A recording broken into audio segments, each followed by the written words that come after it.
folks, welcome to Calvin's Got Game. Today I'm going to be doing a video again about games that are no longer in my collection. This is like part 5. I think I've done 4 others before this one. And I'm going to give you 10 of those games that are no longer in my collection and why they're no longer in my collection. But before I do that, I hope that you would hit that subscribe button. Guys, we just need a few more subscribers. I think we need something like 50, 56, 55, somewhere along in there. But if you hit that subscribe button, I sure would appreciate it. We'd love to have you aboard as a subscriber. Love for you to watch the videos. Love for you to comment. If there's something you have to comment on, we'd love to hear it. So with all that out of the way, hitting that bell for notification, hitting a thumbs up, and subscribing, let's get on with the list.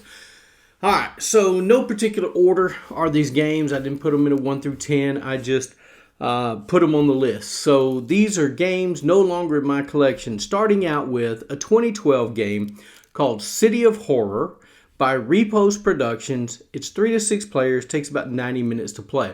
Now, the reason this game is no longer in my collection, first of all, it takes 3 to 6 players. I don't usually have a lot of extra folks. It's 2. Sometimes I can get it at game night, but this game is a really strong take that game. There's voting people in and out, and sometimes people don't like that too well.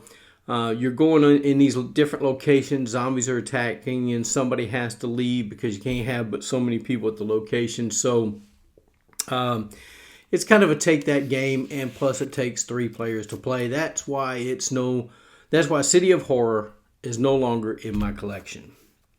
Next is a 2015 game called Epic Card Game by Wise Wizard, 2 to 4 players, takes about 20 to 40 minutes to play. Now, the Epic Card Game is just a 1v1. You're trying to take out the other person with cards. It's a battling style deck. There's many games like this: Shards of Infinity, Hero Realm, Star Realms, you name it, Dice Thrones, you name it. There's plenty of games out there that do this. An Epic Card Game just didn't do it for me.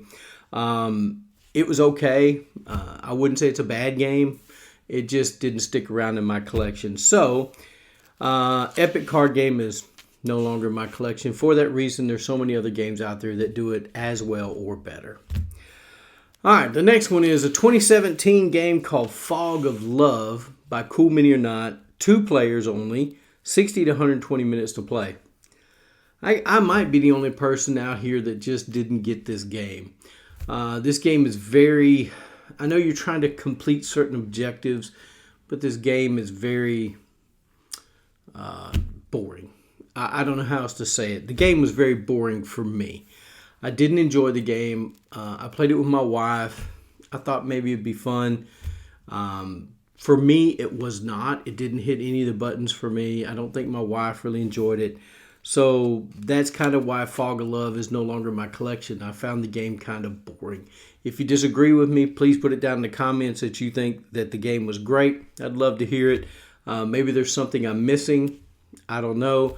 It was just decision making, trying to guess what your partner would say or whatever. I didn't care for it. So Fog of Love is no longer in my collection. The next one is a 2020 board game called Betrayal at Mystery Mansion by Avalon Hill. 3 to 5 players, takes about 25 to 30 minutes to play. Now, you guys all know I love Betrayal at House on the Hill by Avalon Hill. Betrayal at Mystery Mansion, I was hoping to really enjoy this game because it had a Scooby-Doo theme. The miniatures they didn't have miniatures. The game was void of those. Just not, how can I say, and there was only a certain amount of things that could go on. You only had so many mysteries. It wasn't like the 50 different endings in Betrayal at House on the Hill. I understand some people don't like that, but I found Betrayal at Mystery Mansion not up to par for me on the Betrayal series. So for that reason, it is no longer my collection.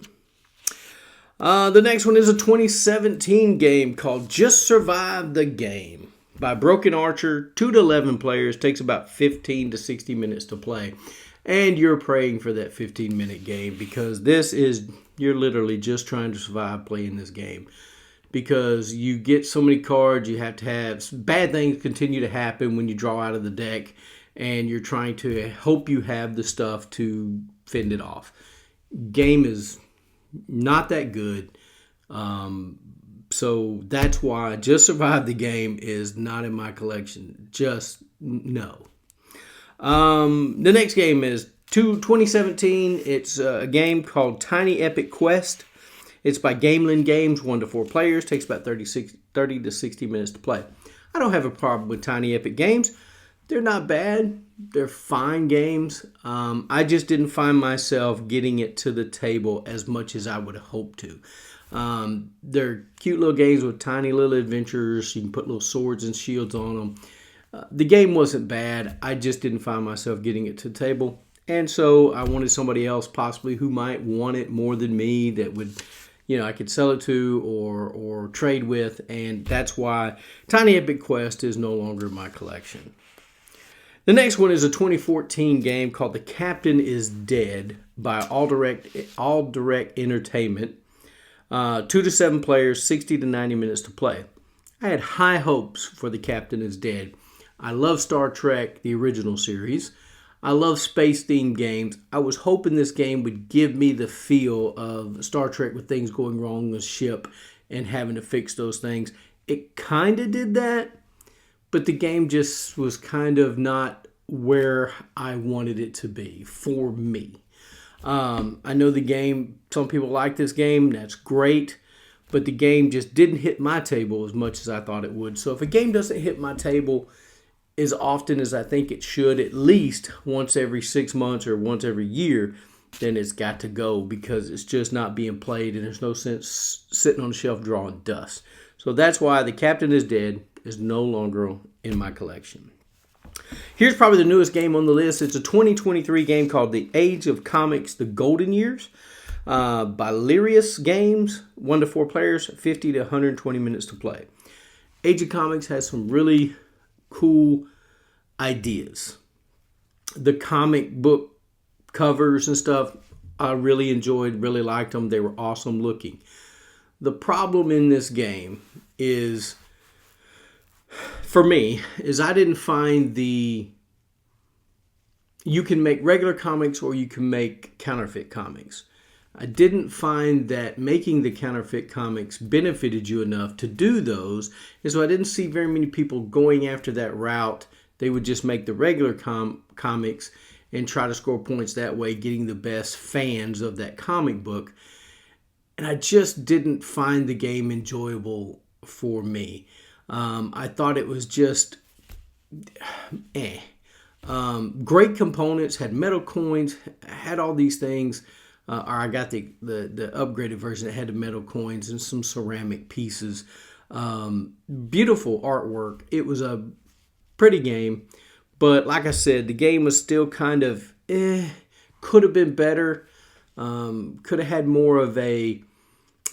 you're hiring certain writers and things for your comics, but it just didn't fall into place for me. So Age of Comics is no longer in my collection. Age of Comics: The Golden Years.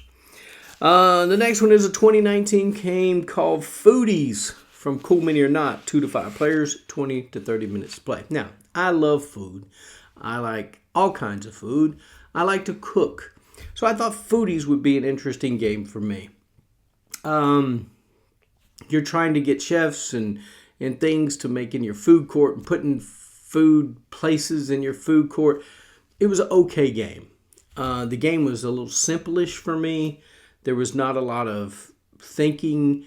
Wasn't a real thinky game. It was just kind of simple.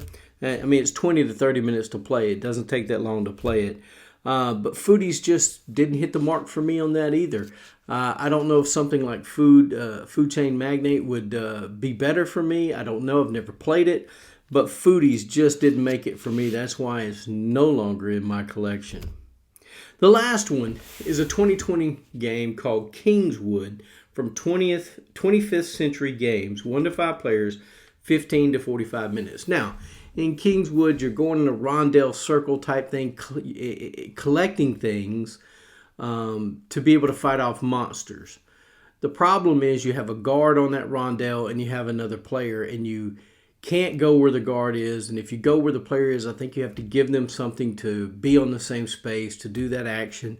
I found it to be difficult when you got back around to the space where you can kill the monsters. Not difficult. I don't want to say it's difficult to do. It was just not getting enough resources at the time.